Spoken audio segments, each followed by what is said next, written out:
अस्सलाम वालेकुम दोस्तों, क्या हाल चले। आवाज़ में अगर थोड़ी गूंज हो तो उसके लिए माजरत प्लीज़। और बात करेंगे आस्ट्राजेनिका बूस्टर डोज के मतलब। तो ओमान गवर्नमेंट ने, मिनिस्ट्री ऑफ हेल्थ ने जो है क्या कहते हैं कि आस्ट्राजेनिका को भी बूस्टर डोज यूज़ करने की इजाज़त दे दी है, लेकिन सिर्फ वही लोग लगवाएं आस्ट्राजेनिका जिनको पहले भी आस्ट्राजेनिका ही लगी है। यानी बूस्टर डोज अगर आपने लगवानी है तो फाइज़र का इंतज़ार करने की ज़रूरत नहीं है। अगर आपने पहले आस्ट्राजेनिका लगवाई थी तो आप तीसरी डोज जो है वो आस्ट्राजेनिका ही की ले सकते हैं। That is officially approved in Oman. और बाकी क्या है कि गवर्नमेंट की जानब से कुछ जगहों पे फ्री लग रही है, कुछ पे जो है नहीं लग रही। तरासुद के ऊपर कोशिश करते रहें। अगर तो रजिस्ट्रेशन आपकी हो गई तो आपको फ्री लग जाएगी, अदरवाइज़ फिर जो है ना आपको पैसे दे के जो है वो वैक्सीन की तीसरी डोज लगवाना होगी।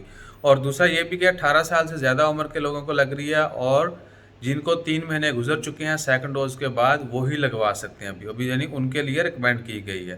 तो आने वाले दिनों में हो सकता है कि ये मैंडेटरी कर दी जाए, सबके लिए लाजमी कर दी जाए। तो या तो अगर आप अफोर्ड कर सकते हैं अभी लगवा लें, और बाकी अगर कहीं गवर्नमेंट की जानब से आपको फ्री मिल रही है तो मेरे ख्याल से टाइम वेस्ट किए बगैर जो आपको लगवा लेनी चाहिए।